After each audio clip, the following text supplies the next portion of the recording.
Cuando un virus nuevo emerja de los animales, no poseeremos una inmunidad natural. Nuestro sistema no tendrá los medios para combatir la infección. As we've seen various flu scares, we haven't had a super good response. And it's pretty surprising how little preparedness there is for it. Fortunately, there's some amazing people who dedicate their life to this. Like all global problems, it's not easy to solve, but this is the greatest risk, and we're not ready. Dale, la gente se muere. Dale, y corre más fuerte, dale. A ver. Estás bárbara, sigue corriendo, ¿no? La gente se está muriendo, ¿viste? La gente se muere en todo el mundo y vos corrés. Yo me tengo que quedar acá trabajando. Pero vos, ¿viste? Salís a correr. Está muriendo gente, fuiste a la farmacia. Salame, sos un salame. Yo soy médico, papá, mirá, tengo los ambos acá. Sí, mirá, fuiste a la farmacia. Bueno, dale, te voy a llamar ahora a la policía, capo. ¡Sorete! ¡Vamos! ¡Vamos, vamos! ¡Dale!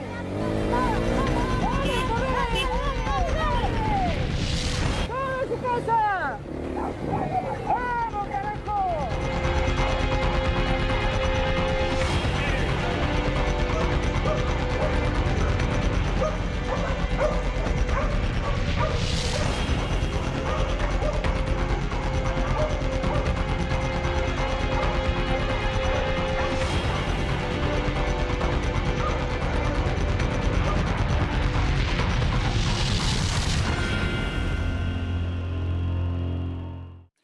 Algún día la cuarentena va a terminar. Algún día vamos a saber exactamente si fue un desastre menor o si fue una catástrofe, si lo que por ahora es una cantidad de contagiados poca, escasa en proporción a la población, va a trepar y se va a convertir en lo que estamos viendo en otros países, o si la Argentina, por aquello de que le tocó en verano y tomó medidas duras antes de tiempo, va a lograr contener la cantidad de casos. Pero si uno mira lo que se está preparando alrededor, bueno, las imágenes son inquietantes. Basta con ver esos inmensos polideportivos que se están acondicionando para aislar masivamente a los que tengan coronavirus antes de que entren a las terapias intensivas. Si uno escucha hoy al gobernador de la provincia de Buenos Aires, Axel Kicillof, contar el acuerdo que hicieron con Hugo Moyano para acelerar la habilitación de un sanatorio para tener 330 camas más de terapia intensiva, dice, bueno, se están preparando para algo realmente grave. Si uno ve la superficie que han destinado en zona norte todos los intendentes para compartir en Tigre un inmenso lugar con camas y camas y camas, casi calcado de lo que está pasando en Madrid, donde se ha destinado el centro de exposiciones como inmenso lugar para retener y que estén aislados y no contagien los que tengan los primeros síntomas de coronavirus, la verdad que es inquietante. Cuando uno se entera que en la ciudad de Buenos Aires hay cantidad de hoteles que están vacíos porque no hay turistas, pero están tomados para potenciales víctimas de coronavirus a las que haya que aislar, evidentemente el Estado argentino en su conjunto se está preparando para algo grave. Pero un día la epidemia va a pasar, la pandemia va a pasar. Se va a acabar, un día, algún día se va a acabar, en China ya se acabó, algún día se va a acabar. El problema es que en el camino no sabemos con quiénes va a acabar la epidemia. Este juego de palabras tiene que ver con lo sanitario y con lo económico. Un día la epidemia va a acabar, va a haber matado una cantidad de gente, no sabemos cuánto. Ojalá sean pocos, pero también el desastre económico que va a provocar el coronavirus seguramente va a sacar a mucha gente de la cancha, va a llevar a muchas empresas a la quiebra, va a hacer que la economía argentina, que ya venía enferma, padezca una enfermedad peor. Y esto también hay que contarlo porque hay que estar atento y ver exactamente qué es lo que está haciendo el gobierno y cómo va a salir de la cuarentena. Algún día la epidemia se va a acabar, algún día vamos a salir de la cuarentena, pero ¿cómo vamos a salir de la cuarentena? ¿En qué estado va a quedar la Argentina económica? No digo ya la Argentina desde el punto de vista sanitario, la Argentina económica, ¿cómo va a quedar? Y esto es lo que quiero detenernos y empezar a analizar esta noche sin hacer ni terrorismo, ni locura. Digo, empezar a pensar cómo se sale de esto. Porque la Argentina entró a la crisis del coronavirus en el peor de los escenarios, casi le diría, después de Venezuela, en uno de los peores escenarios mundiales. Porque nosotros no veníamos como Brasil sin inflación, veníamos de una altísima inflación, veníamos de una crisis de deuda, veníamos de una caída del PBI en 2 años seguidos de casi el 5%, que fue la herencia que nos dejó Mauricio Macri. ¿Cuántas veces ustedes me escucharon hablar en estas editoriales sobre la quimioterapia que hizo Macri sobre el tejido social por habernos endeudado y por tener que pagar, como el año pasado, el 20% de todo el presupuesto argentino estuvo destinado a pagar los intereses de la deuda que había contraído Macri? Esa locura generó 2 años seguidos de caída económica, 5%, y que Macri se convirtiera en el primer presidente latinoamericano que, teniendo posibilidad de reelegir, no reeligió, perdió las elecciones en primera vuelta y por paliza. Sobre esa Argentina, coronavirus. Sobre esa Argentina endeudada y con inflación, coronavirus, y un freno de mano desesperante a toda la economía. Algunas cosas que les puedo empezar a contar de lo que está pasando con la economía. Cayó a pique, ya se sabe, que cayó a pique la recaudación nacional y de las provincias. La ciudad de Buenos Aires está recaudando, creo que ha caído la recaudación en un 70%. En todos lados la recaudación se ha caído a pique. En menos de una semana se va a ver cuáles son las empresas que pueden pagar los sueldos. Porque va a haber empresas que no pueden pagar los sueldos. Piensen solamente en los hoteles, bares, restaurantes, todo el rubro de la gastronomía. Ustedes se piensan que los restaurantes que antes tenían gente sentada en las mesas todo el día, ahora viven del delivery. No, eso va a ser, ¿cuánto? Un 15% de su facturación. Y los restaurantes viven al día. ¿Con qué van a pagar los sueldos? Ya hay miembros de la Cámara de Bares y Restaurantes que están diciendo: no podemos pagar los sueldos a fin de mes. ¿Quién va a pagar esos sueldos? El gobierno está estudiando agilizar los sistemas del REPRO. ¿Qué era el REPRO? Era un plan para empresas en crisis que tenían que presentar tantos papeles para demostrar que estaban en crisis que finalmente nunca les daban nada, y así funcionaba en la realidad. Durante el gobierno de Macri eran tantos los requisitos que te ponían que nadie podía acceder a los REPRO, pero que te cubren solamente el salario mínimo. Cuando hay una empresa en crisis, le cubren el salario mínimo. Pero el salario mínimo, con el salario mínimo, no, esto quiere decir que a gatas el tipo que estaba laburando en esa empresa que entra en crisis y que consigue la plata del Estado solamente va a cobrar el salario mínimo. Y esto es solo lo que queda de la primera semana de cuarentena. Por eso, ya durante la semana, cuando se empezó a decir que el gobierno iba a prolongar la cuarentena hasta el 13 de abril, y todos los voceros lo estaban diciendo y todos lo damos por descontado, fíjense que todavía lo terminan de anunciar porque están viendo qué es lo que pasa con lo otro, con la economía. Otros de los síntomas que se están viendo. Piensen en las pymes. Las pymes que no son actividades esenciales. Las textiles, por ejemplo. Las textiles, cuando se enteraron que el gobierno de Alberto Fernández iba a cerrar la importación de prendas, algunos empezaron a tomar personal y a fabricar más para la temporada que venía. ¿A quién le venden una ropa? ¿O a quién le venden un abrigo? ¿A quién le venden un pantalón hoy si está todo cerrado?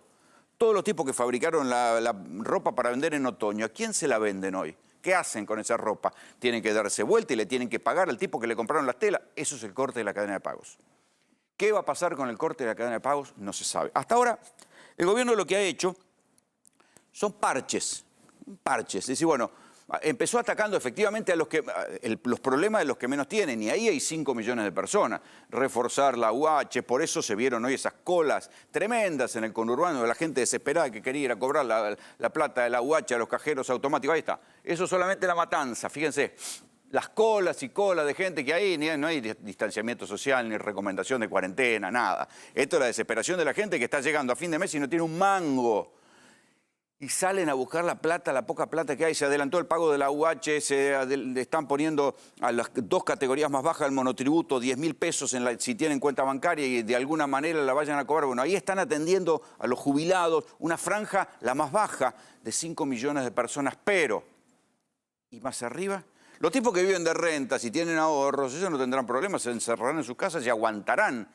Y en el medio, Las pymes, por ejemplo, que viven al día, las empresas que viven al día, ¿qué van a hacer las grandes empresas que tienen ante al menor síntoma de que algo está inseguro, despiden?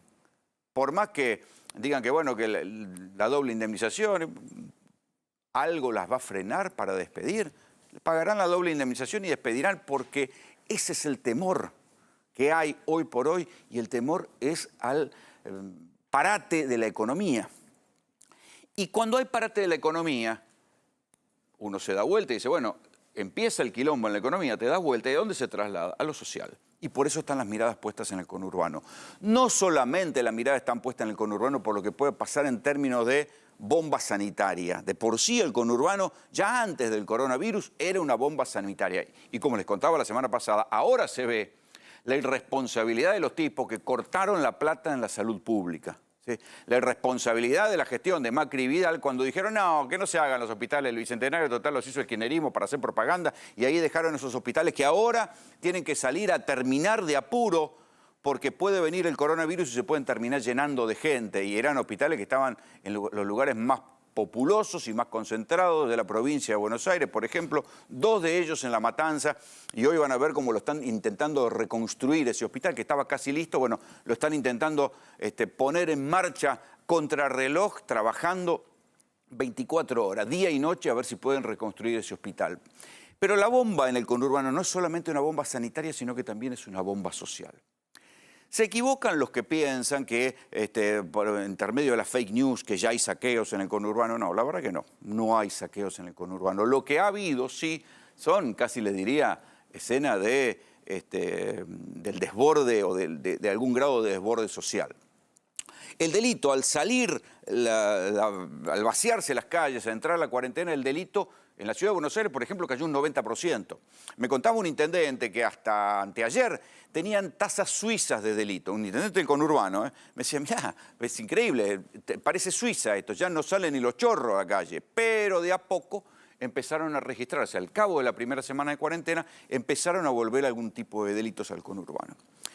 ¿Cuáles son esos delitos? Fíjense, no hubo saqueos, sino que lo que hubo son robos piraña. No de comida, sino de alcohol, y no de alcohol en gel precisamente, ¿no? De lo que iban a robar era escabio, ¿no? Hubo alrededor de 50 estos episodios. Muchachos que se juntan, que van a un kiosco, le patean la reja, se la rompen, entran, le roban el alcohol y se van.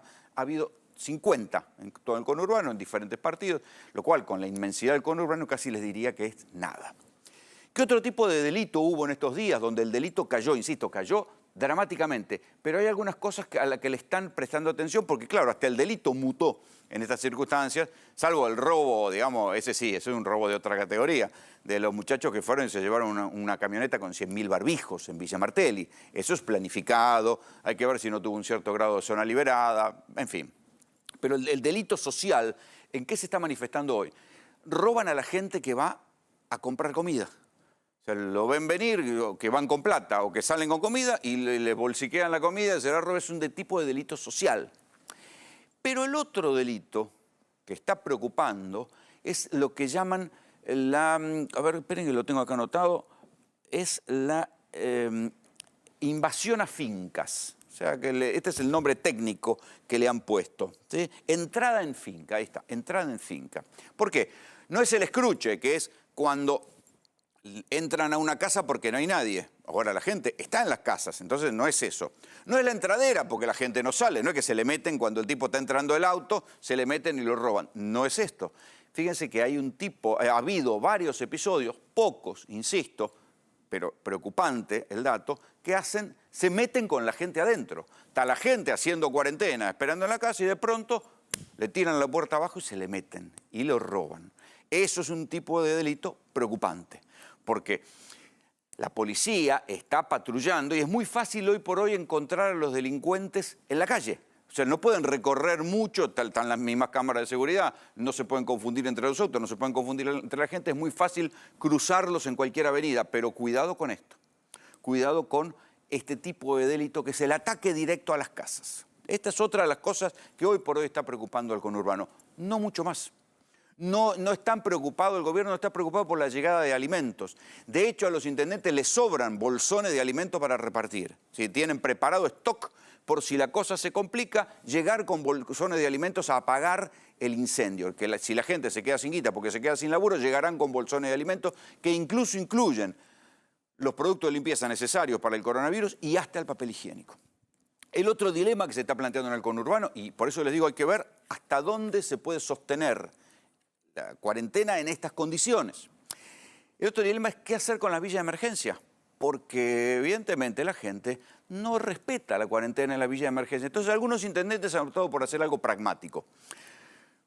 Hacen como un periplo de la villa de emergencia, entonces patrullan el borde de la villa y mandan a la gente para adentro. Lo que suceda dentro de la villa, ya ahí ni se meten a mandar a la gente para adentro porque saben que es tal el estado de hacinamiento en el que tienen que vivir, puertas adentro de la villa, y esto corre para Capital, para provincia de Buenos Aires, que no pueden exigirle a la gente que vaya y se meta dentro de la casa porque adentro de la casa solamente pueden juntarse a dormir. Es difícil convivir y estar, y casi les diría que si uno se contagia, termina contagiando a los otros porque el hacinamiento ya es malo para la bronquiolitis, ya es malo para cualquier virus respiratorio, imagínense para el coronavirus si el coronavirus llega. Tenemos la bendición de que todavía el coronavirus no entró. Si bien el parte de hoy ya dice que hay circulación comunitaria en Capital y Gran Buenos Aires, todavía no bajó a los sectores populares y ese es el temor, que cuando baje a los sectores populares genere una explosión de casos. Por ahora no sucedió, por ahora hace calor, el calor favorece, pero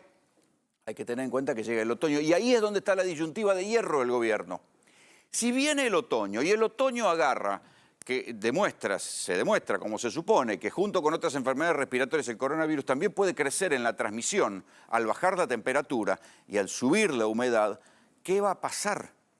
Porque no se va a poder prolongar la cuarentena indefinidamente. La cuarentena terminará fin de mes, después de Semana Santa. ¿Se puede seguir prolongando la cuarentena económicamente? No, hay que encontrar una salida para la cuarentena. Algunos países están buscando la salida de la cuarentena multiplicando los test, sabiendo quién transmite, quién está infectado de coronavirus y al que está infectado lo aíslan y listo. Y tratan de seguir con la actividad económica para que no se frene. Esto es lo que hace Corea, lo que hace Alemania.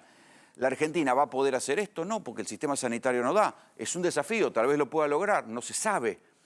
Pero lo que sí uno puede saber es que la cuarentena no aguanta indefinidamente. La Argentina no va a poder aguantar 2 meses de cuarentena sin que la economía se convierta en un problema peor que el coronavirus, lo cual ya es mucho decir. Entonces lo que hay que preparar es una salida de la cuarentena. ¿Cuándo se sale de la cuarentena? Ir orejeando las cartas para que la cuarentena sanitaria no termine provocando un colapso económico. Y el colapso económico se mide y se mide atentamente en el conurbano. La otra cosa a la que hay que tener atentamente y hay que cuidar atentamente, y esto nadie lo dice, pero los intendentes que conocen bien el paño del conurbano, los políticos, tienen que estar atentos y en privado lo dicen. Hoy en público nadie va a decir nada de esto, muchachos. Esto son las cosas que uno puede hablar cuando tiene confianza con ellos y hable por teléfono y yo por eso se las cuento. Es que hay que tener cuidado con las chispas que pueden encender la pradera. Muy preocupados estuvieron los dirigentes políticos cuando vieron que empezaba a haber quilombo en las cárceles. ¿Por qué hubo quilombo en las cárceles? Hubo motines, hubo 5 muertos, digo. ¿Por qué hubo este problema en las cárceles? Porque claro, los presos que dijeron, nosotros no queremos que nos traigan el coronavirus de afuera, entonces que no entren las visitas, lo aceptaron. El problema es que en las cárceles, cuando no vienen las visitas, los presos tienen que comer la comida de la cárcel, que es una mierda. Entonces, ¿qué hacen? Empezaron a estar furiosos porque decían, no solo no nos dan comida, sino que nos dan cosas para limpiar. Y seguramente hubo algunos pícaros que dijeron, hagamos un motín y de paso nos fugamos a la mierda. Esto generó que en Entre Ríos, en Provincia de Buenos Aires, en Santa Fe, hubiera motines muy complicados. En Santa Fe hubo motines con 5 muertos, digo, quemados, cosas que hace tiempo no se veían en la Argentina. Pero por suerte el incendio se apagó y se circunscribió ese foco. Y atención, porque hay países como Brasil donde muchas veces los estallidos sociales arrancan en las cárceles y pasan a los sectores populares y pasan a los barrios populares. Por suerte, lo que pudo haber sido un incendio rápidamente en Buenos Aires, en Entre Ríos, en Santa Fe, como sea, se logró una negociación y se apagaron los incendios en las cárceles antes que salten al común y antes que salten los muros de las cárceles y vayan a la sociedad. Pero Ahí hay que tener mucho cuidado que ese foco de incendio no se vuelva a encender. El otro foco de incendio al cual hay que estar muy atento es a los excesos en la mano dura sanitaria.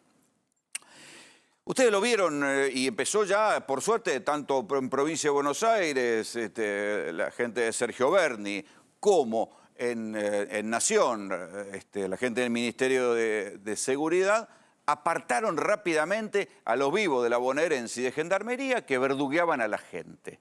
Pero esto no está exento, digamos, cuando los policías se sienten seguros y nadie lo controla, siempre hay algunos sueltitos vivos, esto no es una instrucción de arriba, hay algunos vivos que se creen los patrones de la vereda y que tienen el derecho a verduguear a la gente. Entonces, esta es la otra cosa, ahora van a ver los videos, de la cual hay que tener cuidado porque la mano dura sanitaria que hoy la población está tolerando puede rápidamente acabarse la tolerancia el día que haya un caso de gatillo fácil. El día que alguno de estos vivos termine matando a alguien y termine matando a algún inocente y después lo quiera esconder. Entonces, cuidado, que no sea la mano dura sanitaria y sus excesos lo que termine encendiendo una chispa de bronca. Y si no, vean estos videos. A todos los ciudadanos de la provincia se les recuerda que no pueden permanecer en familia bajo ninguna circunstancia. Tiene que estar en su domicilio. Por favor, que coloquen a la esposa, que coloquen a la esposa y lo trasladamos. Se prohíbe terminantemente la presencia en espacios públicos. Así que yo voy a pedir que me acompañen a la comisaría.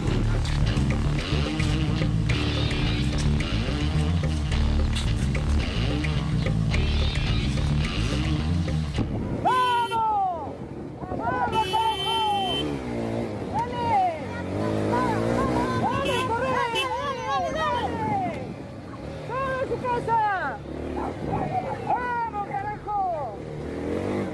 ¡Adentro! ¡Usted también se va! ¡Todos adentro! ¡Todos adentro! ¡Vamos! ¡Cuarentena! ¡Es una cuarentena! ¡Esto no vacaciones! ¡Vamos, vamos! ¿Qué tiene que ver con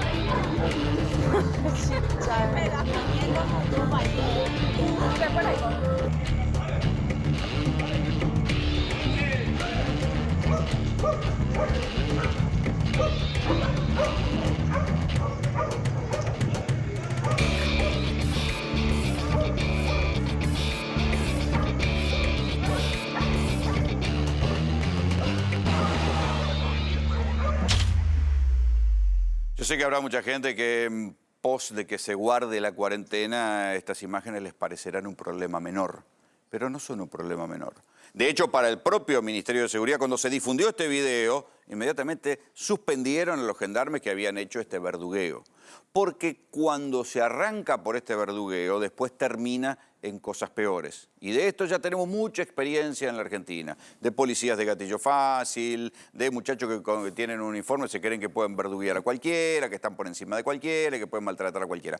Es verdad que hay muchos que se pasan de listo, y también tenemos una antología de los irresponsables de la semana, pero que sean irresponsables no quiere decir que un uniformado en la calle tenga el derecho de verduguearlos. Atención con esto. Atención con esto. Véanlo de vuelta el video y piensen si a ustedes o cualquiera de sus hijos o familiares les gustaría que les pase esto. A todos los ciudadanos de la provincia se les recuerda.